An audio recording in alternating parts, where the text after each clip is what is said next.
Hello, everybody, and welcome to the Penalty Loop Podcast, a podcast about biathlon by Jordan Gottschalk from Penalty Loop and a regular guest, RJ Weiss from Biathlon Analytics. Dr. J, how are you? I am. Well, you put it best. You put it best earlier when we were talking. I'm overwhelmed. It was a huge weekend, No an unexpectedly huge weekend. And you were so excited that they had to contain you in your car. They did, yeah. So Audio quality might be slightly different odd than other times, but yeah. So my it is in-laws what are it is. here right now, and we have a relatively small house, and every square inch of it is just full of. There's just really nowhere to record that's quiet except for being in the car. So I am sitting in my car in the garage. Yeah, so it might sound pretty strange. I'll do my best. I found an AI tool, so we're going to try to clean it up after this. But A yeah, good thing you're in Florida and not here, because you'd probably have to have your car running and make sure the Be doors frozen. open. Yeah, exactly. Yeah, so this will not be an option going forward, but this is what we do tonight. Actually, in all seriousness, might be doing the same thing next weekend, but we'll Okay. cross that bridge when we come to it. Yeah, we'll find out how this sounds. Yeah. But yeah, what a weekend! And for me, one thing for the weekend itself was that depending on the day you watched, the conditions were completely different, right? Completely. Yep. Like we went from rain and miserable on Thursday to beautiful sunny mountain views today, Sunday. Yes. Yeah. And yeah, quite incredible. And we'll get to that, but it seemed to have quite some impact on the tracks and the wax and that kind of thing. So Absolutely. Did you probably not. I'm probably the only crazy person doing this, but did you watch any of the zeroing before the women's sprint? I did not this weekend, but I typically try to. Yeah. What It was there any? was so miserable. I don't know if I've ever seen athletes this miserable during zeroing. I mean, I probably have. That's probably just, the bias of recent events, but they were showing these areas on the course where women were coming around corners and going down hills, and they were covering up their faces because they were skiing directly into the rain, and Yeah. they just looked miserable. So I am, very envious and wishing I was at the event. That was one of the rare days where I was like, no, I'm very happy to be home. No kidding. Eh? That Well, was and so I don't gross. know if you remember the start of the sprint. Nadia Moser was the first athlete. Yeah. And just before the race, and there was some others around her too. Like everybody's like, oh, I just want to get started to warm up again. And Yes. Yeah. Because that yeah, was just a couple degrees above freezing, and it was at times a very heavy rain. So kudos to well, everybody once who you're raced wet it too, as right? well. I know. Yeah. Ugh. So Yeah, I saw Preuss's interview after the race. And of course, her results weren't what she wanted, but she was literally so miserable and so pissed off with, yeah. not pissed off, like she accepted the way it is and it's equal for everybody. So it wasn't in that sense, not in a negative way, but just how you could just tell how much she hated being out in the rain. And yeah. And, they have amazing wax techs, but there's only so much you can do when there's puddles of water and, Oh, right? Yeah. Yeah. I think that you have a race like that, and if you did well, you can kind of, you're okay. But man, if you had a bad day and it was in that rain, that just has to be the worst night because you're just irritated that you spent all that time out in the rain and you had a bad race and just, I know. oh man, So do I you feel think for them. Paula Botte will always love racing in the rain? Especially at Oberhof. Yeah, she's gonna every year they come She's, back and she's gonna one pray for for one in rain. terrible weather. Yeah. But it made me think of a number of years ago when I was talking to Matthias Arends, and we were kind of discussing if it would be possible to see a bit of a link between how people perform on the IBU Cup. That was mostly focused on skiing, but just also in general, like how does it translate to the World Cup?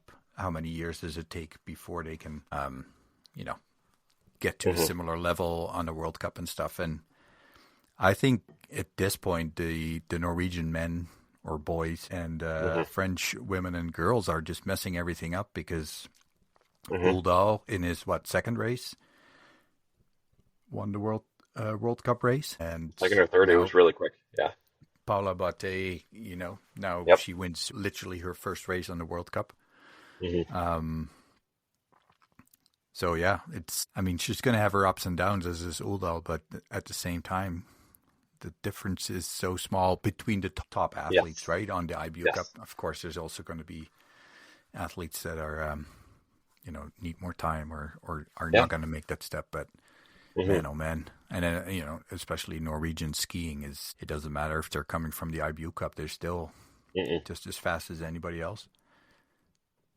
They could be coming off of the Norwegian Cup, it feels like, and they could be just as fast as anybody else. It's really crazy. But did you feel that Botte benefited from anything compared to others? Like racing early in the race as opposed to being later in the... But even that, she was like start number 37, so it's not like... it's not like that early. And she was still, 27 before the first top athletes in the ranking, but I don't think she had particularly beneficial shooting, wind, that kind of thing. Like, no, it was just a very well deserved. It was nothing to. I mean, she deserved it no matter what, and if things worked in her favor, good for her. Like, everybody gets a break sometimes, so nothing to take away from her win. It was fantastic, but I also, thinking of the different start numbers and stuff, it didn't seem to me that it had that much impact. Now. What did seem to have impact, obviously, was the rain and how some athletes seem to still fly around and others seem to ski on molasses. So, yes. Yeah. But I don't think that benefited early starters or anything. I think that was more a matter of, either you... And we talked about this before. I just think without the Fleur, and especially days like this, you either hit it or miss it, and then the differences are quite large. Yeah, especially with a big downhill like that. Right. Yeah. And I think on the best days, we saw that today, but you already get a big sort of swing from being in somebody's slipstream and then just flying by. But there were some moments where you see people like already climbing like to skate, and then there's still people flying by in a tucked position. Yes. So that kind of made me think that's more than just being out of the wind a little bit. But I don't know. It is a big, big downhill. I think they were talking about 75 kilometers an hour. So. That's no joke. No, that's scary. Yeah. Well, they're the best for a reason, but that is... Top speed in camera is, I measured with my watch, so it's probably not as accurate, but it was 51. Yeah. And that was terrifying. Because it just... I can't imagine. There's just not much you can do. No, and when it's sloppy too. I mean, like... Yeah. If you just are off by a little bit, I mean, that can really mess you up. Well, you know what? That's why I said that's why they're best in the world. Yeah, that's true. That's true. Because there were, I think there were some trips and that kind of thing, but I don't think there was a massive fall unless I missed it. But I didn't see any massive falls. The only person I saw, actually, because they cut back to him, and I don't remember which race it was. I think it was the Pursuit. In fact, I'm sure it was the Pursuit. Was Johannes Boe? No, actually, Johannes Boe actually just stumbled. It looked like he was about to fall backwards at one point. But I didn't see the context of what happened. I just caught that bit of it. I think today there was I think it might have been Mrazek, but it was a Czech athlete, I believe, who basically tripped over his own pole, which it was on an uphill. But thank God that nobody, because no major injuries coming out of this. And you get out on the wrong side of the track, then you're in big trouble. I had a question for you earlier, and this is because of, and honestly, I'm asking this question because I have an answer I would like to share. So I'll just get that out there first. But this weekend in particular, like oftentimes we'll ask each other like things that stood out, but it was so much about the image that I carried with me from some of the races, and I didn't know if you had any particular images that stuck with you this week or anything that those mental pictures from any of the races. Well, I mean, the ones you shared were pretty cool, but not one particular picture, but more the shot of JT Boe behind Tarrier, and then, a minute later, the next shot, and there's still the same distance between the two. That just looked odd. And at that point, I think you mentioned that JT Boe was sick or had something going on, and I wasn't aware of that, so that would explain a lot. But that was really like, am I just not seeing it right? At first I thought, oh wow, he passed him, and to quite a gap ahead of him. But so yeah, that was something that stood out. Well, obviously Bote and Suvi Minkkinen, their incredible excitement. Just in general, I think seeing Lou back, where she was before in the previous season. I'm tempted to say there was something else, but there was something with an athlete that have those nice green suits, but I don't know. I forgot what it was. Todorova getting on the podium? No. I think it's maybe Kazakhstan, or there was something something with his rifle or something not. That seemed off, but I forgot. But yeah, other than that, nothing. Yeah, obviously the reason I asked it was because, like I said, I had something in mind. But I sent these to you earlier, and I posted them on Twitter and Blue Sky, and it was just such a weekend of highs and lows, because you had the highs like Paula Bote, and then the picture was Suvi Minkkinen, who is having this amazing season, really unexpected season, and then in the single mixed relay today, she and Taro Sepala they won the single mix, and just the absolute joy on her face, when she was celebrating. And then the other image, the contrasting image, was Julia Simon after the pursuit, because she came to the first standing shoot and she was in the lead, and we've seen this race happen so many times where Simone, she fights herself up to the lead, and then that's it. Like, she just doesn't let, she's too ferocious, but she gets there, and I think she hit her she first... beats a lot of people mentally, right? Because she was just like boom, boom, boom, boom, boom, and this time it got the better of her.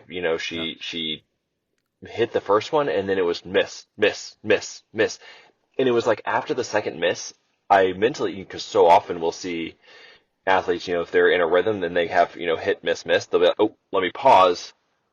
Make sure I've got this, and then get the last two targets. But she just kept going. Like, she was like, miss.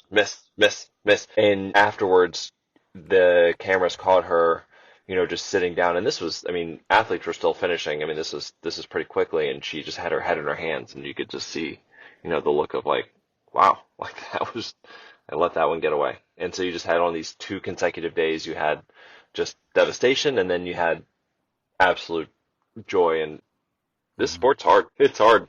Yeah, no kidding. And imagine, I really wonder if it's also for her a bit of the additional pressure of, because they're all thinking of the Olympics, of course. And, somebody comes up from the IBU Cup, wins. There's another girl in the IBU Cup that I think was second in the overall standing.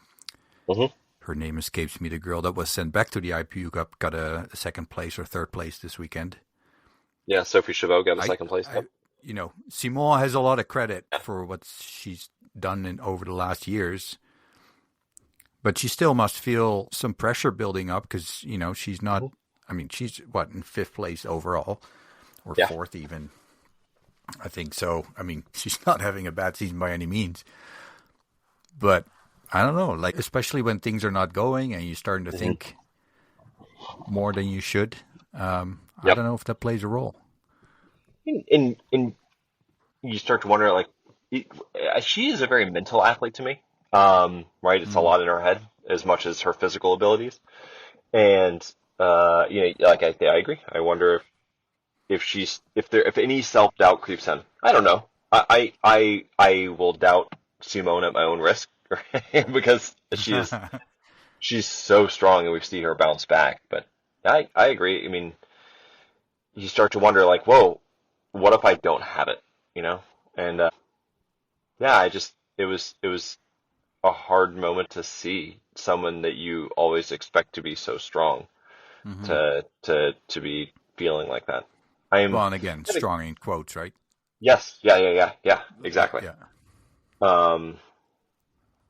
Having said all this, she'll probably bounce back and she'll win, the mass start and group holding, and but it was just sort of there's a moment you just don't see from Simone very often, and I'm curious. I don't know if we'll ever know, but I'm curious.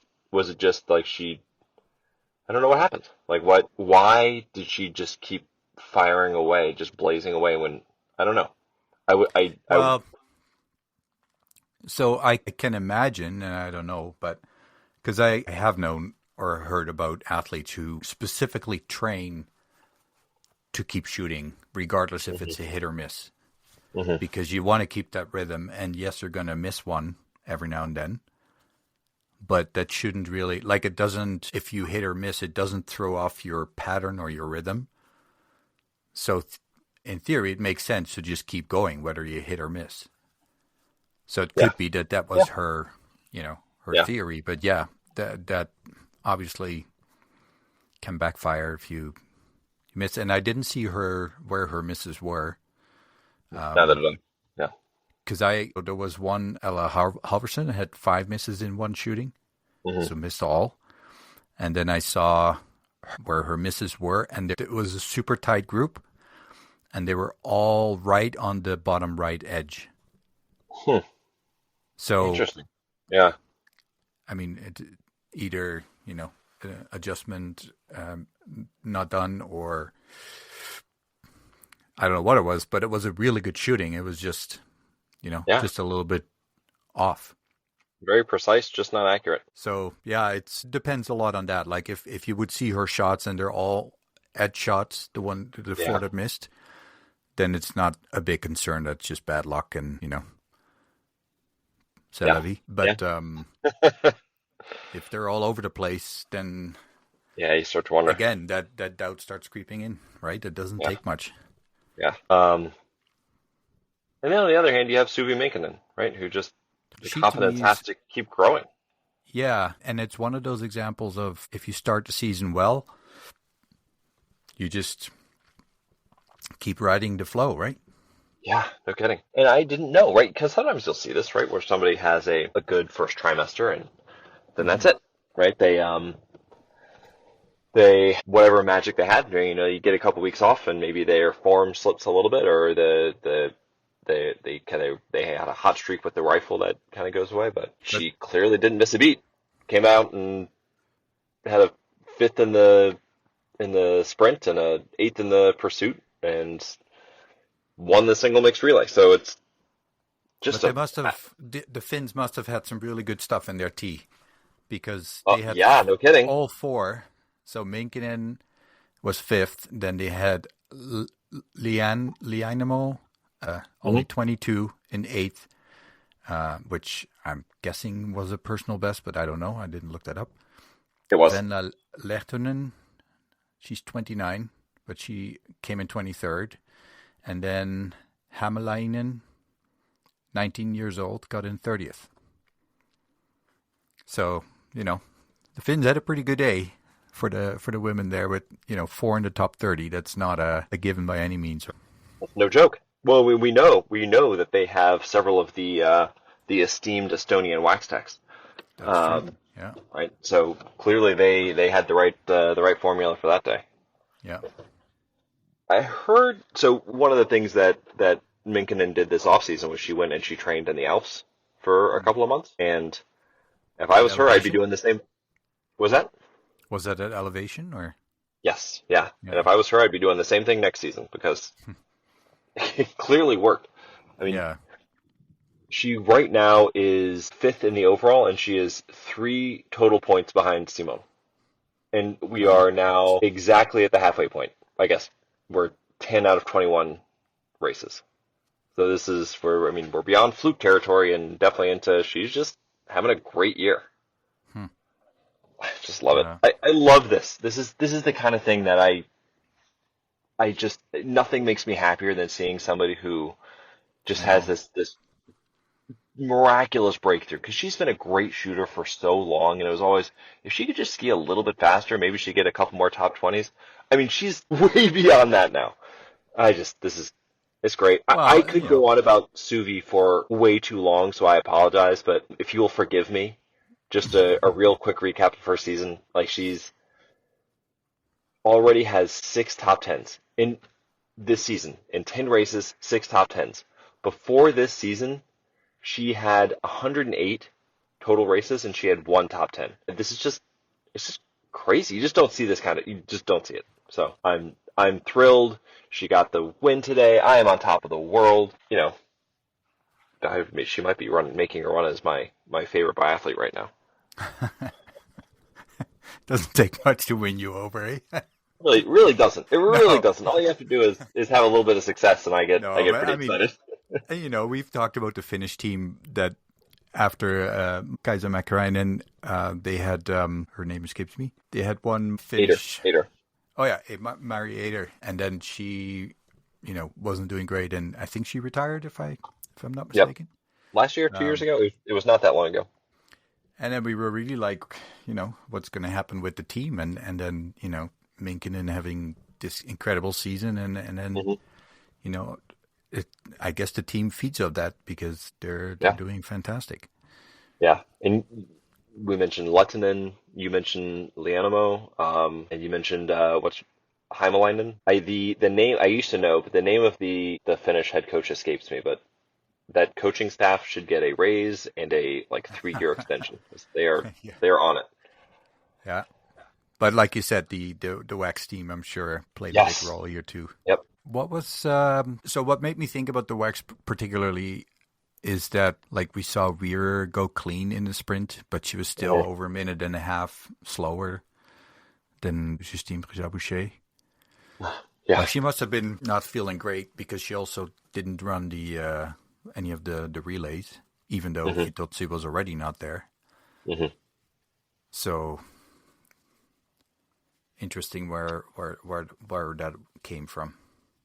Yeah, well, and then in the pursuit, right? She at one point had climbed all the way to the top 10. I think she finished a little bit. Yeah, she finished in 16th. But I'm curious because I think you're right. A lot of that could have been wax, but it's just unusual to see. Yeah. I was happy to see that Emma Lunder and Pascal Paradis both qualified for the pursuit. Emma predicted that she was hoping that they're gonna come out strong. Yes, and it was awesome to see that they both qualified. Nadia Moser unfortunately didn't, but that's still good. I also wanted to highlight that on both the men's and the women's side, we had a athlete from Greece. We like to talk about small nations. Doesn't get much smaller than that, I would assume. So I always enjoy seeing countries that you don't necessarily expect. We had the guy from Mexico that we talked to in the IBU Cup, and now both, and I'm not even going to try to pronounce the name, but great to see. Yes, yeah. It's fun. It just makes it it makes it fun when you see them out there, even if they don't have an awesome finish. Just having them out there competing and. Hey, so this Constantina Charalampidou, she only had 2 misses. So for me, that's an impressive result. Absolutely. And while I'm at it, I might as well just look at the Apostolos Angelis. Had 3 misses. What a great name. That is a great Greek name. Oh, I love it. Yeah. While we're talking about the women, by the way, can we just talk about Elvira? And so this is the crazy thing. We're going to be, half an hour into this before we even talk about winners. But Elvira's pursuit, is that not one of the craziest races you've ever seen from somebody who didn't win? I don't know if it's the craziest. It was just beautiful to see. Every time she just got a little closer, just got a little closer, just got a little closer. And I think I texted you when she hit her 4th shot. Mm-hmm.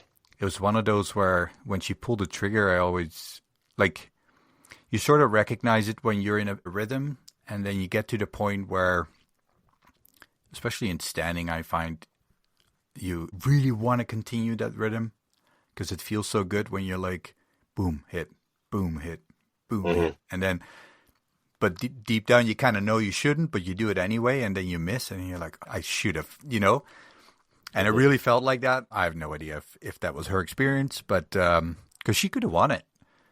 Yeah. Yeah, it was not out of reach. But, of course she wants to win, but this must have felt pretty close to a win.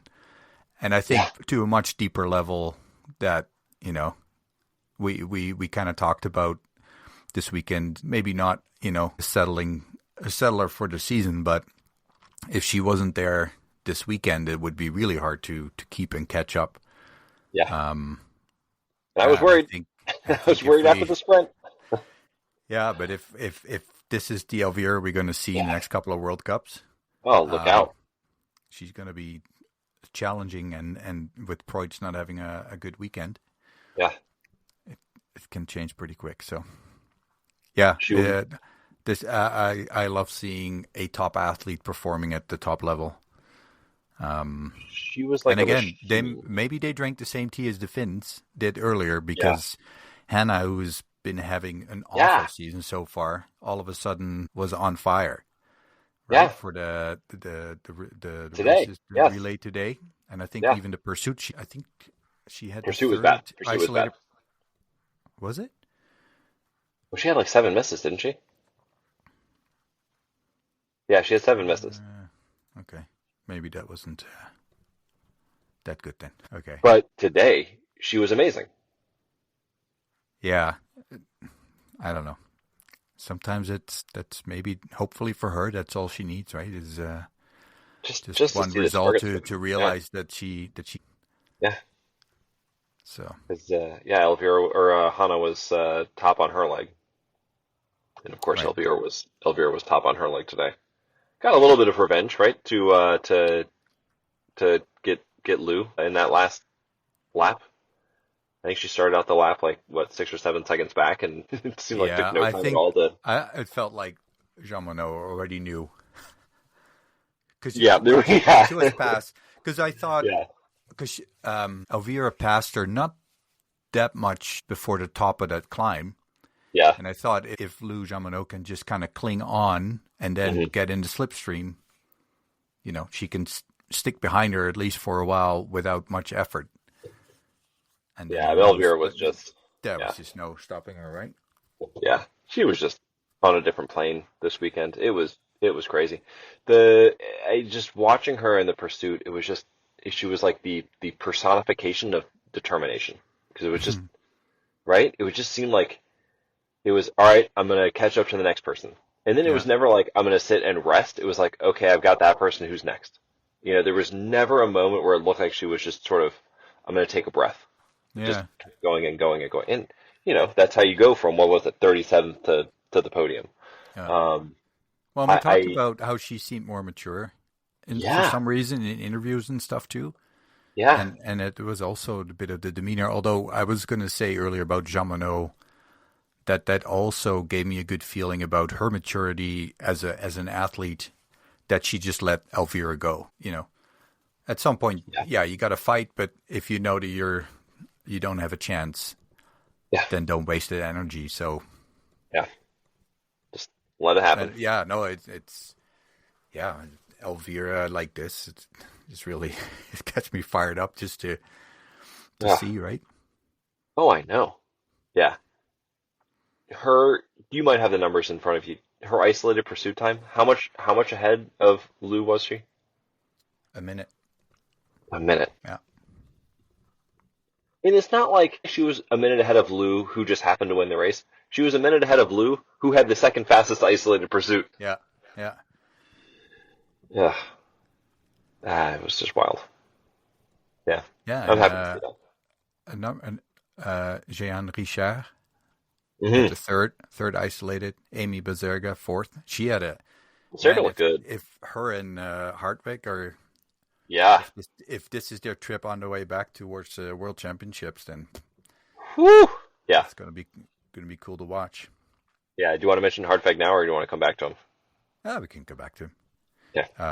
Also, Océane Michelon had a really strong weekend. Career best, 2 days in a row. Yeah. her and Richard, like they're both, if one of them at least needs to make it to a podium this year, or it's just I'm gonna feel bad for. I believe that they have several podiums in their future, but I guess I shouldn't say that with how deep the French women are. So Yeah. I mean, And but I want to see it. Sorry. I was just saying I would like to see it. Kind of stepping by Maren Schierkeide. Yeah. Kind of quietly just got second place in the sprint. And yeah. Just a very, or no, not second. She was second, yeah. Oh, what second? Yeah. And also second in the pursuit. Yeah, both races. Yeah. She a total, especially in the pursuit, I felt like was like a totally, overlooked because Lou won. Elvira was amazing. And then, right. And so we just sort of ignored the fact that she was second again. Yeah.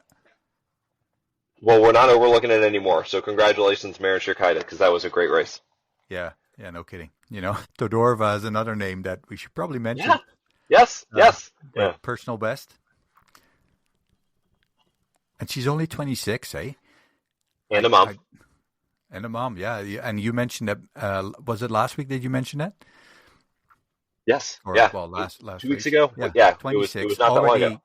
Already 78 individual races and 115 combined with team events. And she's like, she's 26. She's like the senior leader of that team because they've got a couple of really young women. Mm-hmm. But yeah, I mean, and first podium. Bulgaria is a team that Rico Gross was going to, and then he decided not to, or I don't know what the reason was, but they definitely have some athletes coming up.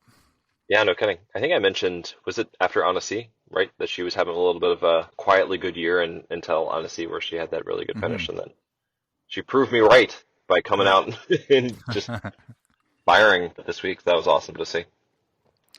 I would like to mention Lisa Teresa Hauser, who is, performing solid, like we know she can.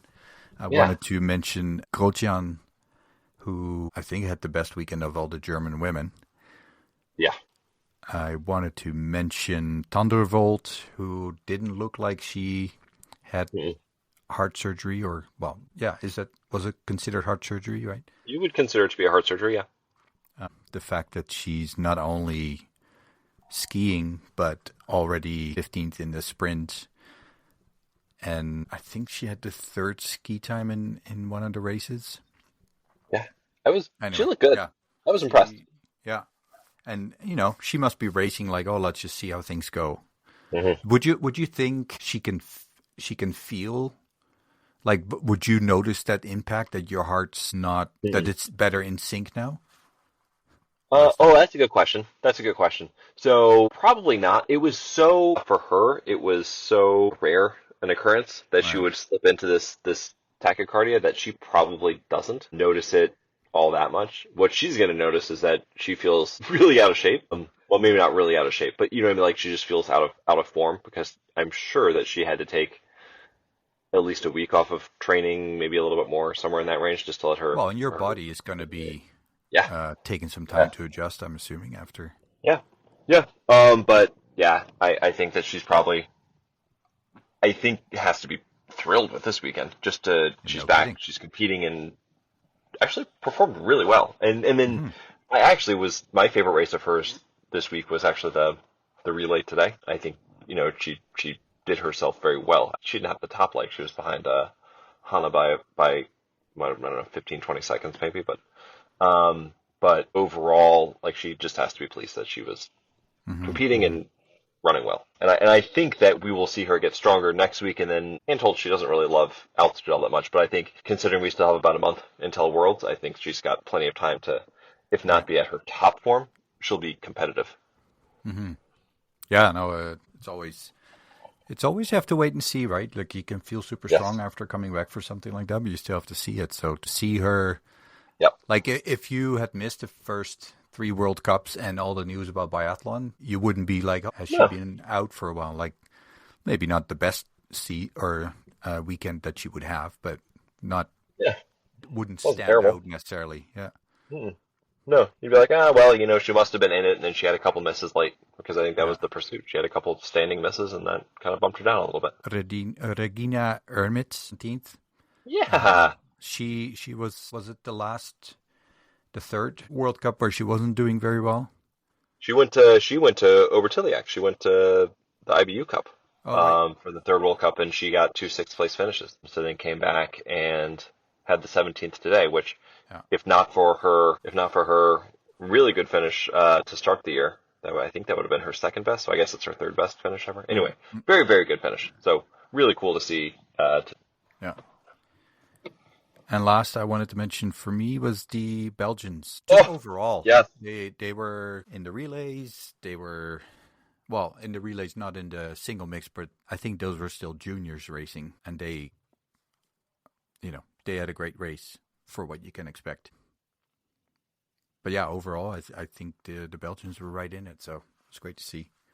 They were so close to getting, so the best, I looked this up, and I remembered it as soon as I did, but the best relay finish of any type for Belgium is 6th, and it was in the single mixed in Oberhof 3 years ago. Oh, cool. Yeah, so they almost matched that 3 years apart. And seriously, I mean, it's really cool to see Belgium, and I don't think it stunned me to see them up there. I mean, it's really cool to see them up there, but I wasn't like, oh wow, that's weird. Mm-hmm. Because I think we've just seen enough from this particular collection of Belgian biathletes. So like, oh yeah, on the right day they can do it.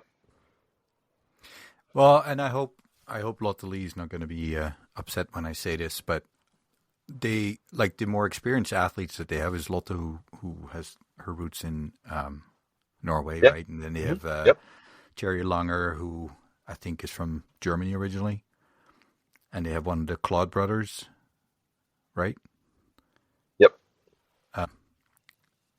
But now with, as far as I know, Maya Kloetens and Yves Bouvard, I think they're building a tradition. They're building within Belgium, which is great. And I also, again, it sounded a bit negative, and I don't mean it that way, because it's also great to see, how these athletes make an impact on the sport. Yeah. Yeah. And encourages Belgians to participate. Sorry, I really hope this didn't come across in any way negative towards Lotte. Or I don't think it does at all. I didn't mean it that way at all. So no, I mean Lotte Lee was proud of being Belgian, right? Like it was not like a second class status to her. Like no, and I don't want to make it sound like she's not really Belgian, because she is. Yeah.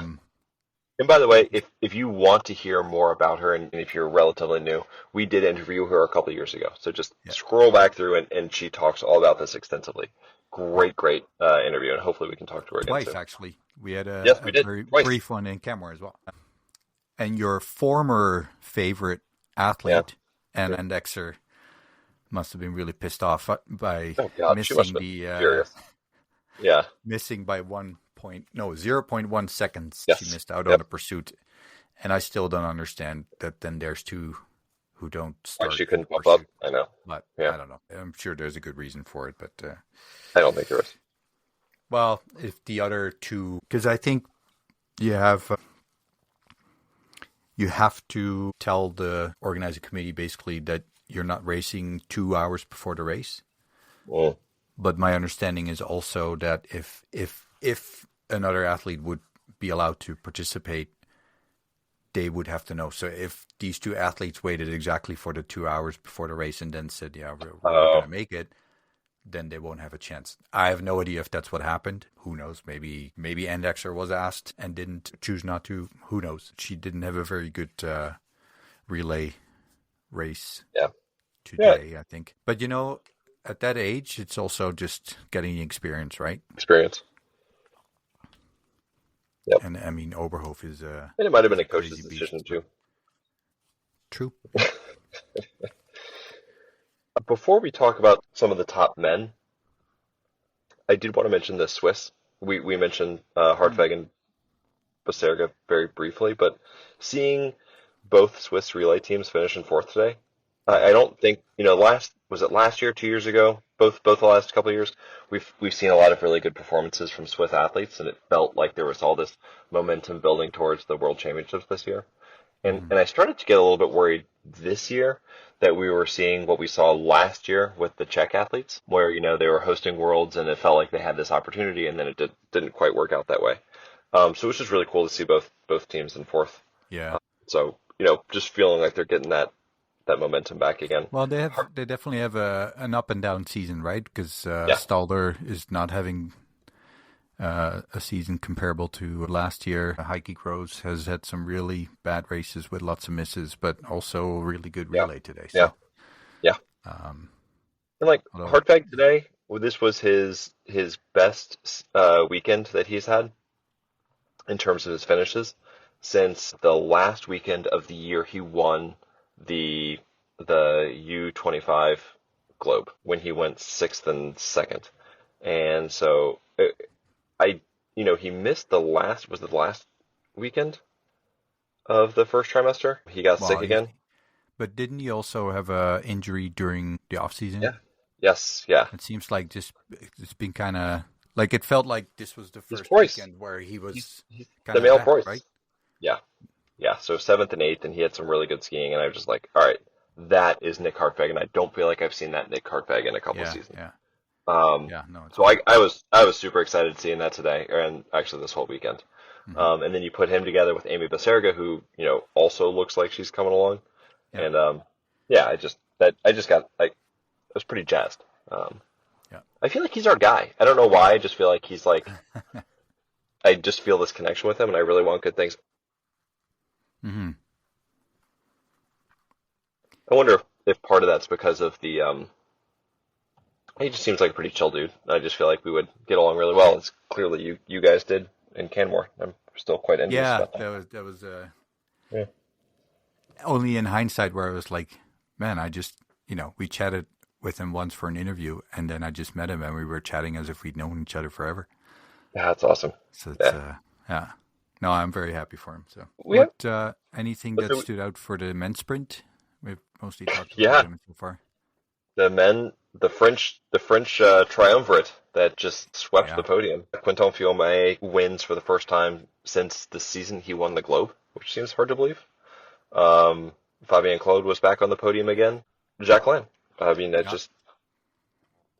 He's probably mad because he probably feels like he, that one miss, right? That was it. Yeah, he could have won. Yeah.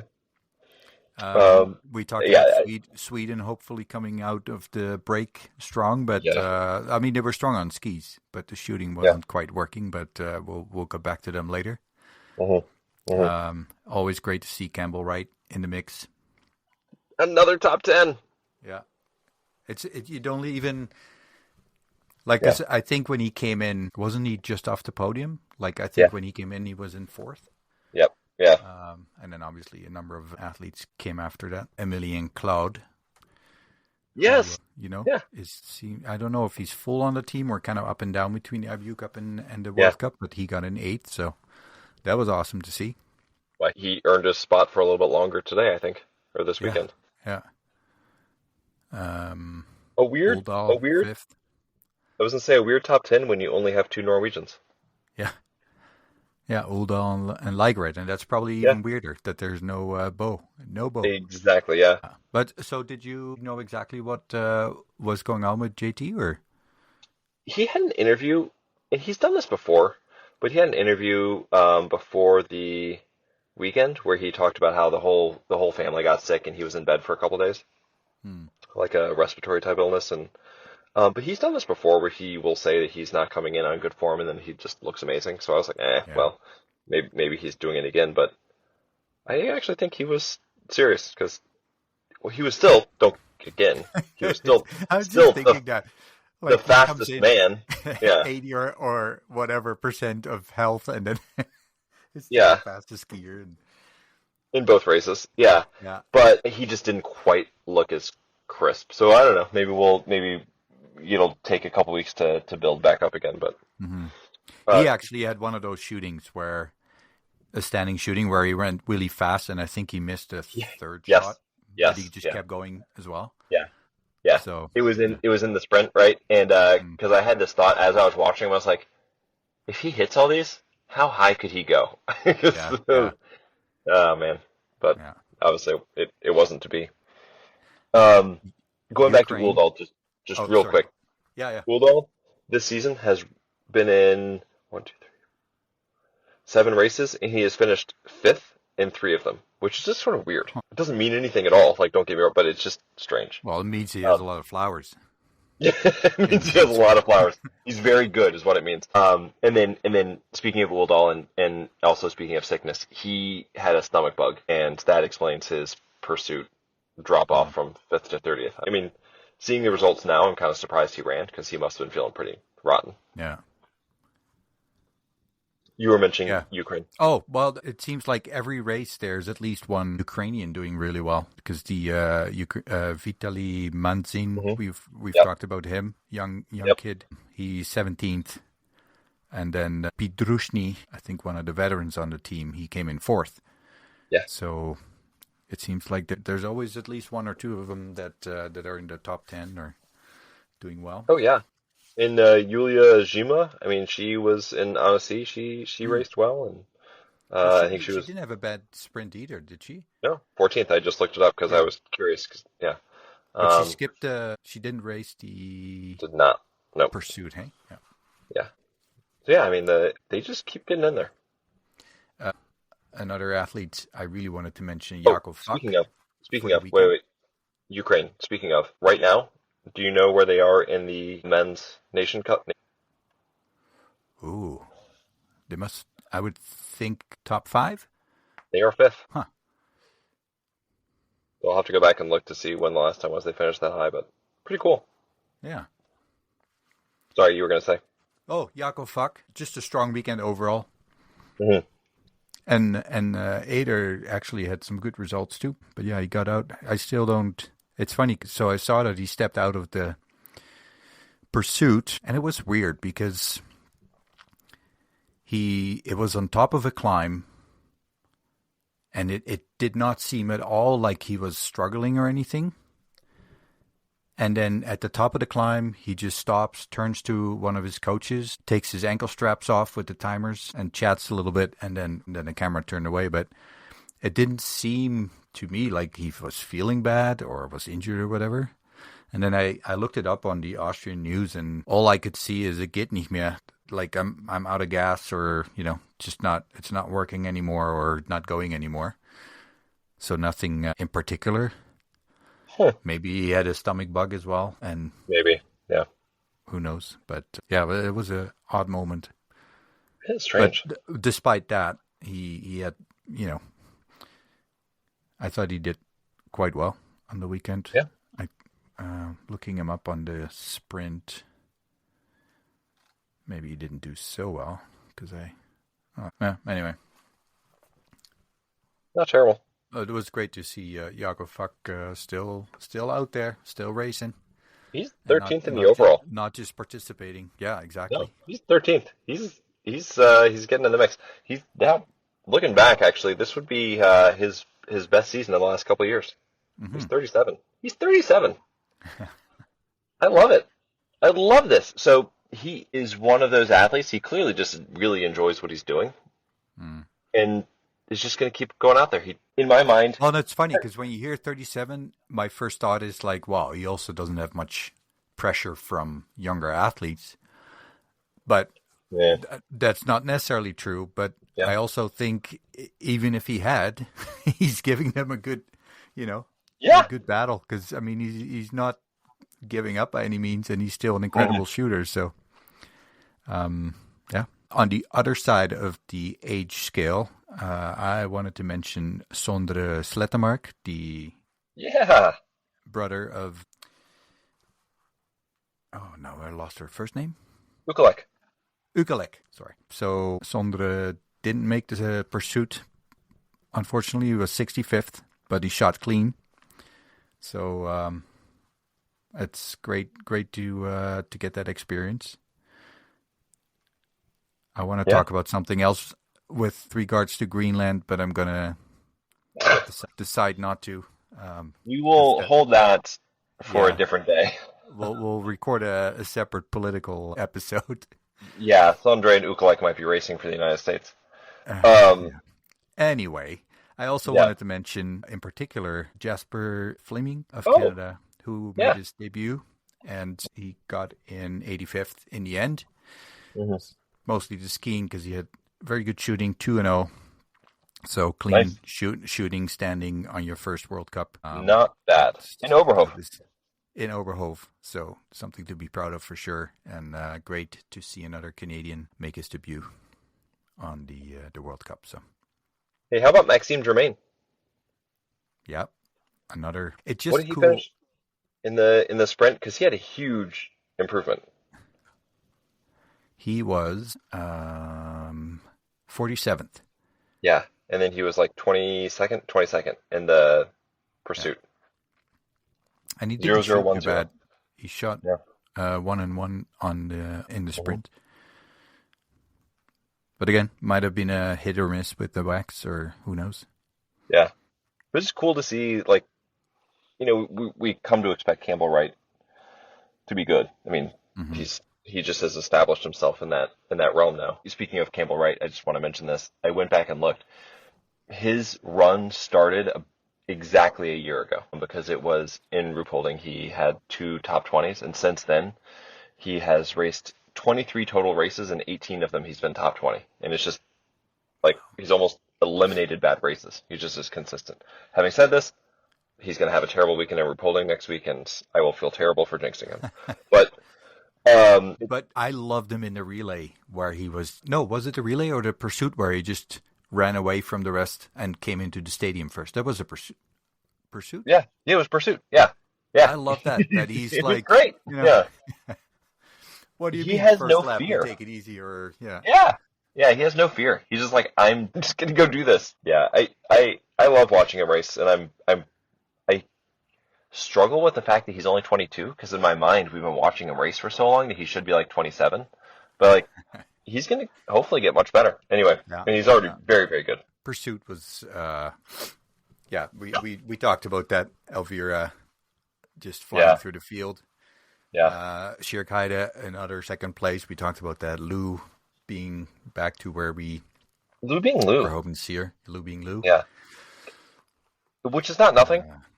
She had a couple moments, because I listed them, I think, on our last podcast, about all the times where she looked like she could win or have a really high finish, and then had late misses. And she was rock solid. I mean, she had no hint of anything. So that was just great to see. Lou's fun to watch. She's got a nice panache, so it's just a lot of fun. Yeah. So I'm seeing now in my notes why I was confused about Hannah Oeberg, because for some reason I wrote down that Hannah went from 5th to 9th spot in the pursuit. Maybe I have no idea. 9th in isolated pursuit? Let me see. Nope. Oh, well. She's somewhere down, or I'm just missing it. No, she wasn't 9th, but I don't know where I got that from then.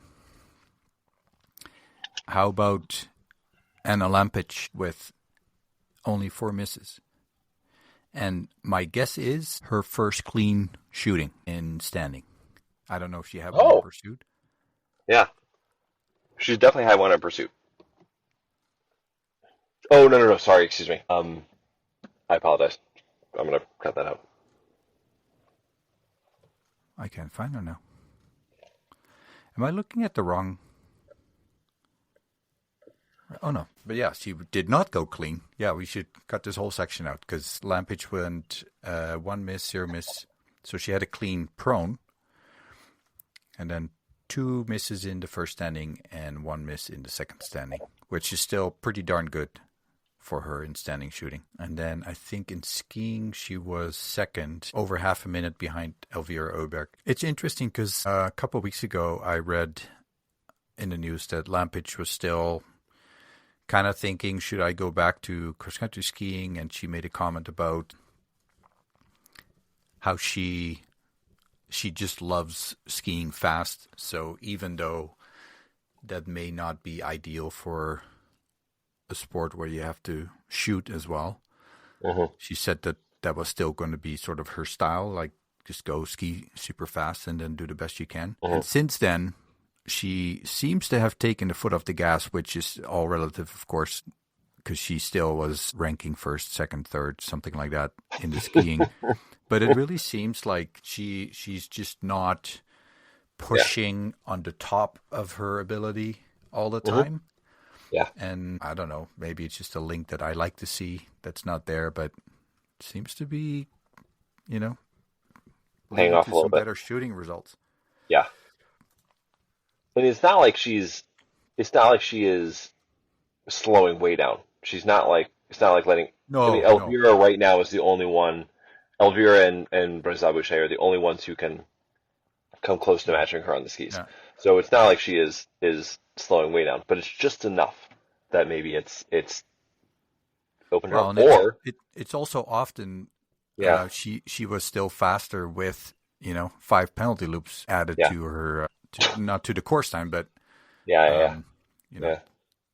because I mean in the pursuit, or sorry, in the sprint she got in 22nd, but she had 5 misses out of 10.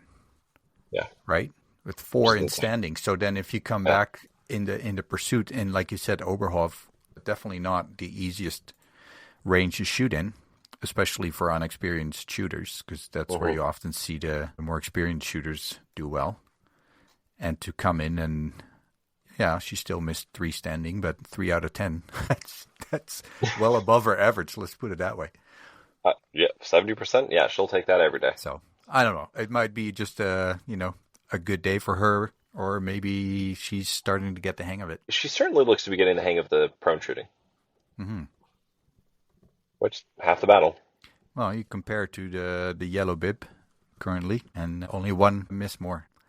That's what I was going to say next. Was not the Sterling weekend of Franziska Preutz's dreams. Part of me doesn't want to talk about it because, of course, you start thinking of, oh, here we go again. So let's just say that she was so thrown off by the bad weather in the sprint that she never really recovered. I'm happy to leave it behind. Yeah. Do you know what? Because I know that Vogt was invited to the Christmas race and didn't participate. Is that still a sickness or injury lingering, you think? I don't know. Probably. I think I even texted you, is Vogt even participating? And I mean, she was in the sprint, but I think she got, 70th? Wasn't great. But she did shoot fairly well. Yeah, I don't know, maybe she might have gotten really knocked down by whatever it was. Well, she had 2 misses in prone and 0 misses in standing, which for her is so-so. But I wonder if this, and this is complete speculation, mind you, if this race had not been in Germany, would she have raced? I don't know. Yeah, it's hard to say. Because do you know if she was not part of the relays today either, right? Nope. I was almost anticipating Preuss not racing the relay also, but maybe it just became a numbers thing where they just sort of needed her to go. What do you think about Sturla? Solid. No kidding. He was there. That's the thing. He just never really seems to have a bad race.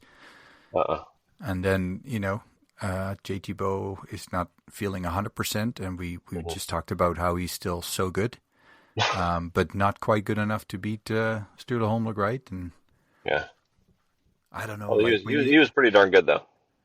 I know. And when you see him like this, you're like, maybe this is the year. Yeah. Right? I know. And that was my thought this weekend, too. I was like, maybe he could do it. I actually think, though, that if anybody, I think that it's a 2-person race. It's either going to be Sturla or JT Boe, and I would still bet heavily on JT Boe. But when he has a weekend like this, you see the potential of how he's going to do it, which is he's going to not have any bad races, and then every now and then he's going to sneak up there and win one, and just sort of limit the bad days. Well, he's less than. It's basically if he would win the next race and Boe wouldn't race because he's sick or whatever, then he would already pass him. So he's within range. Like he's Yeah. not that far off. It reminds me so much of last year, where Tarje just sort of Yeah. stayed getting contact until the very end. Hmm. And the final margin from last year doesn't look close at all. It doesn't reflect how close that overall race was for a It big does chunk of the year. reflect the last sprint in Camor though. It sure does. Yeah. Holy crap! Yeah, it's almost like he was like, okay, enough of this game, Yeah. right? I But wonder. anyway, I was wondering about this, and I don't know if we talked about it or if it was just me thinking about biathlon, but it almost feels like a replica of last year, where JT Boe is just sort of building towards Worlds, and then he's just gonna do his best to right on. to run away with the globe at the end, right? Yeah. You know, like he knows that he can, if he can get to Worlds with a lead in the overall, that he's gonna win the overall anyway, because after he wins a whole bunch of medals at Worlds, he'll win enough races the rest of the way to Hmm. lock up the globe. Do you think though the potential of breaking Björn Mhm. Dahlen's record puts less Yeah, emphasis on the World Cup and maybe I don't know. more on less emphasis on the World Yeah, Championships? yeah, I hear you. I mean, you I don't always want know. to win the World Championships, but I mean, he can probably Yeah. like decorate his whole house with the medals he's won so far. So I don't Both his know. houses, yeah. Then it's like, well, Um, do I want more? Do I want even more? Like, where the hell am I going to store those? Or do I want to have a record that's, one of those records that will probably be under his name for a very long time if he manages to do so. yeah, forever maybe. I mean, At um, least, yeah. at least until Laegreid is what, No, 37. I was going to say at least in the number of years that he did it in. Yes, this Right. is true. Yep. Yeah. I don't know. That's a good question. I guess we'll get our answer in the next couple weeks. Hmm. Hmm.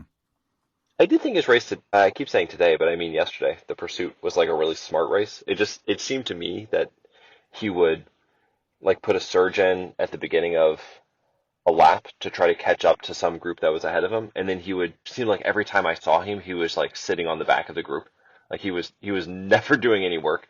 Sorry, was it Um, Sturla? Sturla home? Lagrette? no, no, no, Johannes.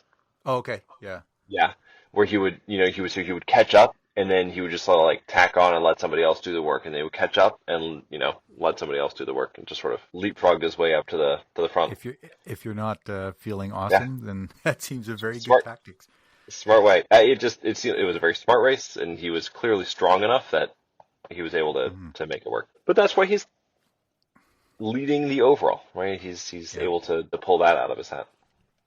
And all So, this without even mentioning Tarje got second, and Uh, mm, I just really quickly want to say, he won the mass start in Annecy when he sort of needed to prove it. mhm. And then he was 16th in the sprint, so which wasn't great. And then he gets second, so it was like sort of another prove it race, and he did it. So I think he's safe, Yeah. which makes me happy. He's safe for at least another couple of weeks. I'm not ready to let go. No, I don't want to even. Yeah. Not that I don't want to take anything away of the chances that the younger guys would have, but yeah, Mhm. no, it's. Um, was this the second meltdown of Fabian Claude? But what was the first one? Yeah, I thought, was it World Cup 3 in a relay or something that he blew a big lead? It could have been, yeah. It wasn't good. It's a lot of misses. Yeah, and yeah, 0-0 in prone and then 4 misses in standing. Yeah. And I'm not 100% sure, but I think he was in the lead at the time. If he wasn't in the lead, he was really close. He was in the I'm, lead I'm, group. He was in the lead group at the very least. But I think he might have been I alone. thought he was actually shooting by himself. And Yeah. then, but anyway, yeah, it's like you said, it's a tough sport. Anybody else? Any other teams? Ponsaloma, do you want to mention him at all? Well, Not it's not for weird, bad things. I just thought that he had a really good pursuit and then a really funny, sad but relay. he still had 4 misses Yeah. and Samuelson 5 misses, but their Yeah. skiing is there. I don't Yeah. know. I sort of like the whole Swedish team right now. Well, men's. Well, I was thinking, yeah, well, Elvira's alone, but the rest of the women didn't really have Well, a yeah, phenomenal that's week true. either. Yeah. Yeah, because Anna Magnuson also didn't have Yeah. Awesome results, eh? Well, I did write down Maxime Germain only one miss and went from 40 to 22nd. because he's awesome. Because he's awesome, yeah. That was a really cool race. Yeah. He's only like 23. I mean, he's like such a young guy. I mean, what else can we say about the single mixed relay, right? It's unbelievable. Yeah.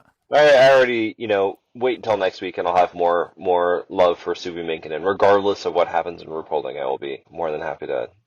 And it's so funny, right? Because we've seen races like this before where a non-top nation, one more shooting and they're in like podium position, and in the end they end up in like fourth or fifth, and which is still an awesome. But there's always this: if they only, it was with Estonia. I think Estonia women last year. Mm-hmm. Yep. And now she just pulled it off. It was just she did. She was incredible. Bote has been fast. Yeah. So I wasn't so sure what would happen if Bote would catch up with her, but it really felt like Minkkinen was like, yeah, I don't think so. Oh yeah. Yeah. Yeah. It's like I'm going to actually. We're winning this. The way. Yeah. We're going to win this, because Bote was how many, like 2 seconds behind, 3 seconds behind. It was close. When you mean at the finish? No, at the leaving the range. It's not like Minkkinen had like a 15-second lead and was just like clinging. Like it was close, and she just never let Bote get close.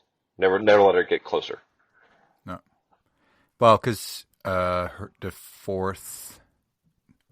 overall of that group, Bote was they were very similar in course time, penalty time, very similar.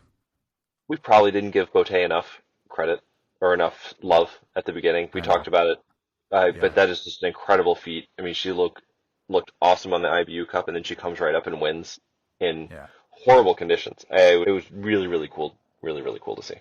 Absolutely. And also how, she also learned that it's really, really hard to keep that up, right? To also have a great pursuit, because, her pursuit, she went to 14th, which if you consider coming out of the IBU Cup and say your second race in the World Cup, you're going to be 14th. A lot of people would be very happy with that. If she had just finished like 12th and 14th, like, if the sprint she had finished 12th, you'd be like, that's really good, But then, of her leg, and you could argue, well, the some of the top athletes were in the mixed relay. But, you look at the names, so the total time of the women in the single mixed, it was Minkkinen, then Bote less than 6 seconds behind, Grotjan 25 seconds behind, Bezerga, Hauser, Repinch, Ermits, Notten. Like, it's not like... it's not bad. It's not nobody's. There's good names. So, and she's right, second place, so... she has... I did not realize Minkkinen is such a fast shooter. Oh, yeah. Yeah. Yeah, she's the full package. Yeah. Man, can I talk about Minkkinen some more? Can I have another 5 minutes? I think the other thing I was going to mention for women was, no, you already mentioned it. Never mind. It was gonna be Ermits. I knew I had somebody else written down. Oh yeah, so this was the race with the two Belgians, Marek Makkels and Yves Bouvard, who were fortunately lapped in the final lap of Yves. I'm not 100% sure, but there was an athlete who, just as she wanted to enter the shooting range, got past, and you could see the frustration, where I think she was just pushing really, really hard. Because I think if you get to the shooting mat before the leaders of the race, you get to, do another lap. Mm-hmm. There was another athlete when Suvi came across the finish line, I think, who were just starting their last lap, so they weren't lapped. Mm-hmm. Canada, again, with Jasper Fleming, who had his first relay on the World Cup. Nice. Together with Nadia Moser. He shot 3 and 3, so let's just say that was the nerves. Yeah. But then Yeah. after these 3 penalty loops, he had one more in the second shooting, but they were not lapped. They were in the race, the whole race, and I just think it's great to see. Like I think I expressed my concern that we wouldn't have enough depth to to participate in relays, especially on a day where there's 2, and we participated in both. So that's great for Biathlon Canada. And I think And this is, for these athletes, of course. of course, and I think this is definitely one of the situations where the results almost don't matter. It's just they need to get out there and do it and just keep doing it, especially for someone like Logan Pletz and Paradis, right? And even like they just need the experience of doing it, and so that in a couple of years they have done it however many times, right? And they'll just be in their memories. Mm-hmm. So I'm there are structural problems with, I think, Biathlon Canada that need to get solved. But as far as the athletes go, I think that there are a lot of really good building blocks. Oh, absolutely. Yeah. Did you want to do an isolated pursuit bib update? Yeah, we can throw that in there. So obviously Elvira has enlarged her lead over Jeanmonnot. Mm-hmm. And Julia Simon still hanging on for third. Jean Richard is in fourth, and Océane Michelon in fifth. I feel bad for overlooking Océane Michelon. We're not completely overlooking her, but with all the power around her, it's easy to forget. But man, she had a good weekend. No kidding. She really did. Solid, yeah. On the men's side, Johannes Tingersbo has taken over the lead in the isolated pursuit bib ahead of Sturlaholm Laegreid. Emilien Jacquelin drops to third, and then we have Tariabo and Eric Perrault fifth in that list. And again, if you want to see the whole list, it's on the Table Public website that I have. We can probably throw a link in there if you don't know. Battle you for can the Pink find Bib. it on my website, but Pink Bib, yep. Yep, we'll put it on there. I was going to say something else. It was great to see Germany on the podium in Oberhof, right? Otherwise, not a great weekend, but they finished the weekend with, Strelo looked kind of like the Strelo from last year in the shooting. Mm-hmm. Yeah. Be it with more misses than last year, but he just looked confident and solid. Like I said earlier, Grosjean just had a strong weekend. Maybe not perfect, but considering again strong. That she's so young and relatively new. Yeah. Regina Ermitz were they seventh or seventh? Yep. Yeah. No, they were seventh. Yep. Hauser Ader, always a good tandem. Always a fun team. They got in fifth. And did I mention Suvi Minkkinen? And let's not forget Tero Seppala. Oh yes, right. His first time he's been on the podium as a World Cup biathlete, and he got to be there for the win. Yeah, nice. Well, and I don't know if you saw the interview with them afterwards, where she was talking about they've been racing together for so long. Yeah, and to have one of those races where everything clicks and they actually win, it just gives me goosebumps saying it now. Just I know we've talked about this race a lot, and it might seem that silly. Are just not that are always in the family that we talk about, but then are just not fortunate enough to be on the podium every weekend and then just to come out and do it. Wonderful. It doesn't happen that often of the sport.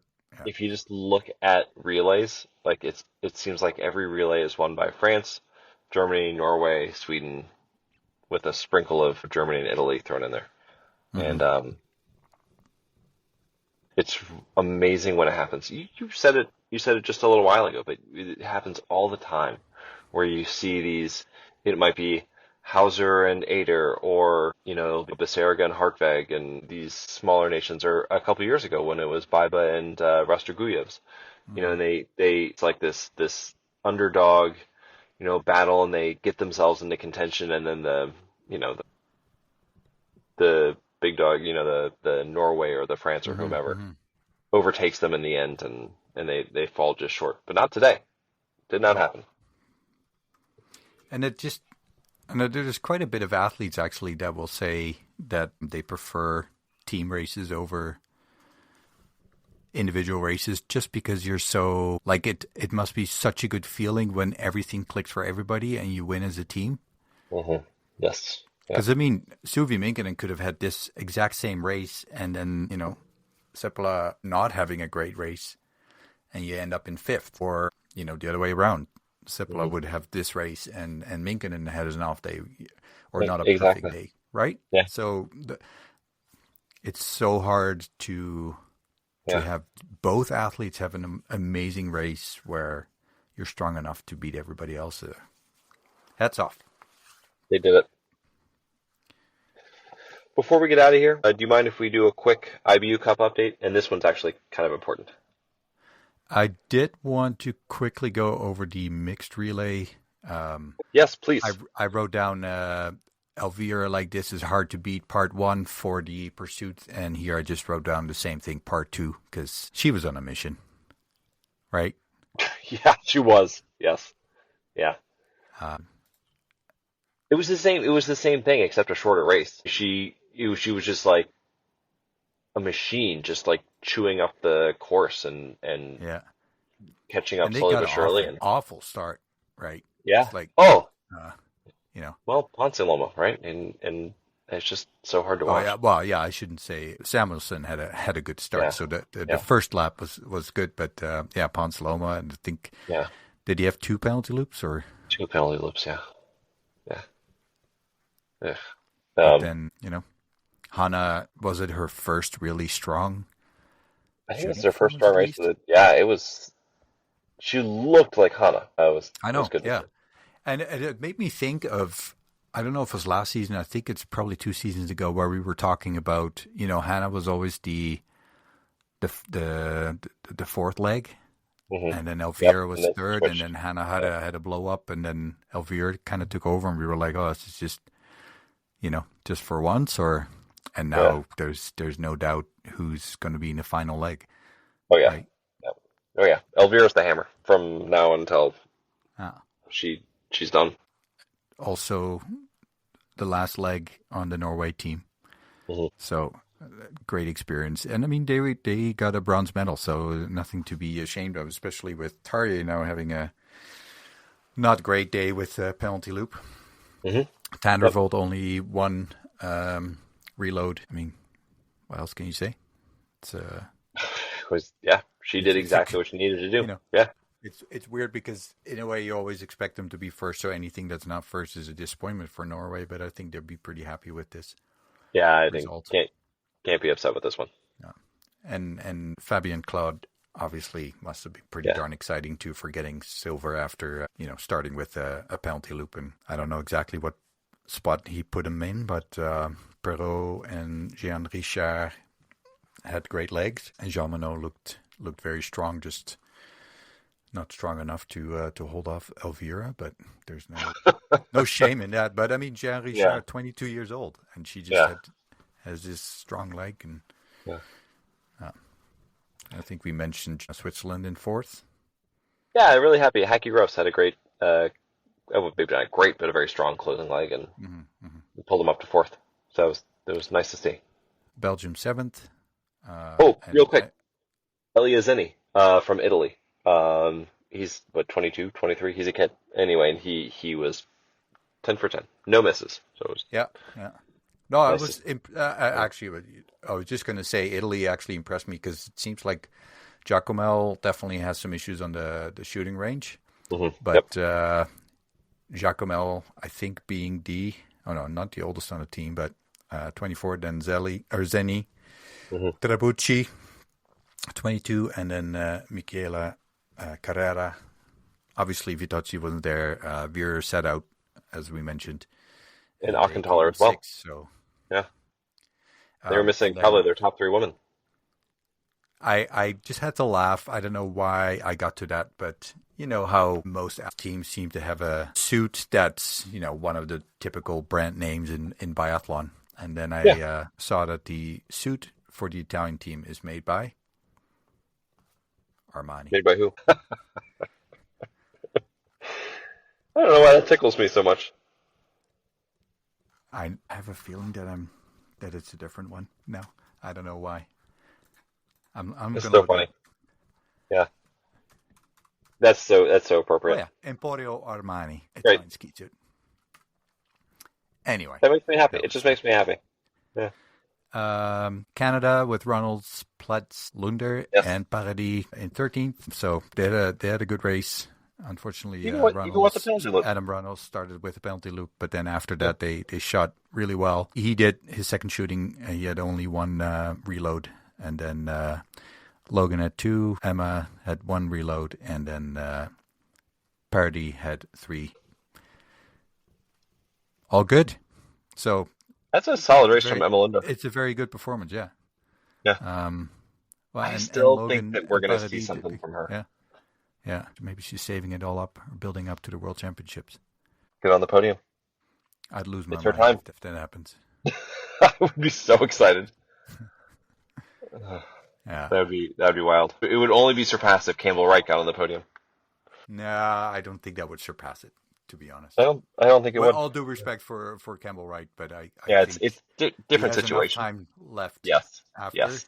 Exactly. Yeah. Where it's I really hope that she races another 10 years. It's getting closer to the end. Yeah. Oh yeah, and then you wanted to jump over to the IBU Cup. Yeah, only because something really important has happened. I kind of like doing these little IBU Cup updates, but the man of the weekend will probably not be on the IBU Cup much longer, and that's actually saying something. So I don't know if you saw it at all, but Johannes Dahle Skjævedahl, he won all 3 races.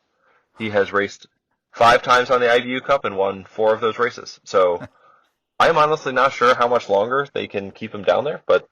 Well, who would you put down? I don't know. But like, what else can you ask of him? It's crazy. I know, but we talked about it before. Like, what the hell do they need to do? I know. It's nuts. It's crazy. So, the other race he got 3rd. It's not like it was a bad race. Yeah, well, maybe. Yeah, yeah, that was it. But honestly, it's got a. Yeah. I mean, I don't see. Well, obviously, JT Boe is not going to go anywhere. I don't see Tarja go down. Laegreid is staying there. Surum is staying there. Yeah. Well, Surum wasn't great this weekend. He was good. I think he was like 7th in the pursuit. Maybe not great, but he was solid. Uldal's not going anywhere. We know that. Uldal's staying there. Well, but you cannot keep Dahle down. I know. Stromsheim? Yeah, he didn't do bad either. Didn't he have? I think he had. I think he had the 2nd isolated pursuit time. Oh man! But how do you? I know exactly what you're saying, but how do you keep Dahle down? Like he just keeps winning. Anyway, that's this guy. Don't get me wrong. I'm definitely not a fan of like fake marriages or anything. But man, if he could find somebody in his relatives from a different nation and he could race, because I mean, I just feel for the guy. Mm-hmm. And others in his position, French team. I'm also like I wouldn't want to see more Norwegians in the World Cup in the sense of World Cup spots. Like I said earlier, imagine Dahle would race for a smaller nation. I know that wouldn't hurt that nation either. No, I mean obviously he's married. He's right. But it's But he could have, right? He could have linked up with Lotte Lee, also a Norwegian, and a Belgian. Exactly. Yep. And then that would have been something else. Yeah. I know. Just weird thoughts. It's just. No, I know. I know exactly what you're saying. Case, yeah, because he always seems to up, be down, up, down. Yeah, but I don't know. It feels like if he has a bad race, he's sent down right away. I know. Like it seems like the other guys have a bit more leeway. Yeah. There was another guy that was like this, not on Dahle's level, but what's his name? Like Bjørntegard from a few years back, where it felt like he was just sort of on the outside looking in, and but and Anderson felt that way too, I guess. Clearly, yeah. Right. Although, I I wouldn't rank him as high as Dahle. No. Yeah. But yeah, I think Dahle just has the unfortunate situation that he has bad races when coaches need to make a decision right after. Yeah. So we'll see. I hope he gets called up because he's performing awesome, but I don't envy Ziggy Mazet having to balance that, because it really is like you have to do what's right for the team. You have to pick who you think is best, but you're also managing a lot of egos. And that also is not easy. So, good luck to him. What did you think of both Simon and Justine Bréjard-Boucher not participating in a relay? I actually didn't. So it didn't strike me when I saw it. Just I think that I've seen them sit out sometimes before. Having them both sit out on the same day is kind of interesting. Well, especially when there's two races. Yeah, exactly. And I thought that was the bit that was interesting, which is that they were both out together to me. But then again, so it was Jean Richard, Lou Jeanmonnot, and Beauté. They could have thrown Oceans in there. Michelon in there. Yeah, exactly, right? And not right? beat. Yeah. So speaking of, on the IBU Cup, there was a French woman, she's barely 20, Amandine Megin. She might even be 19. She came up from the juniors, and she went second, first. Not even kidding. Yeah. Yeah. So the French women this week, you're going to love this. The French women on the IBU Cup, there were 3 races. French women accounted for 7 of the 9 podium spots. And 14 of the 30 possible top 10s. 14. Wow. So there are more of them. And that's even with Paula Beauté coming off. That's even with Chloé Chevalier retiring. And they just keep coming. Anyway. It's really like Norwegian men's 2.0. It's exactly what it is. It's crazy. I'm going to have to get much better with my French pronunciations because they're not going anywhere. We knew this was going to be a long one. We did. We joked about it before. We're like, there's no way this is going to be an hour. Your phone lasted long enough, so that's great. Did. Yeah, it's hanging in there. Anything else? Looking ahead to Ruhpolding, I think that there are going to be a lot of athletes who are going to be very happy to see that range, because isn't that like the friendliest shooting range? Yeah.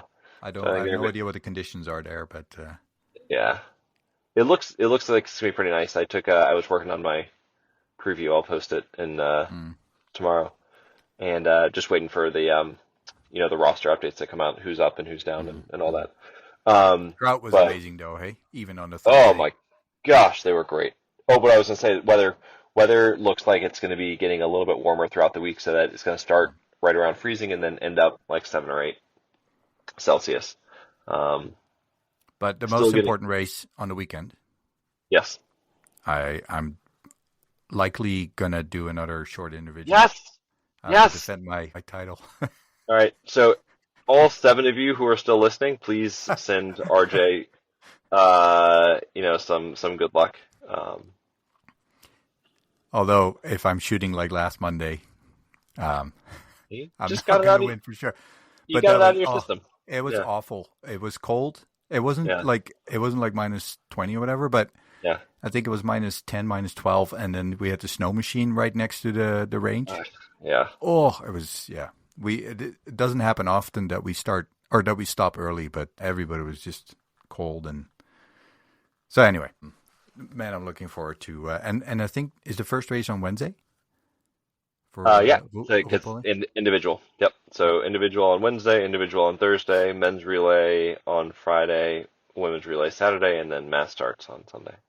And I'm gonna miss the races on Friday, unfortunately, which really irritates me. But at least you can catch up on it later. Yeah. All right, man. Get back to your family. Yes. Everyone. Get back to bed. I think they're all asleep by now. Oh yeah. Oh, so we can go on. Is that what you're saying? Yeah, let's keep going. No, have a great week, everyone, and we'll be back next weekend. Absolutely. Bye.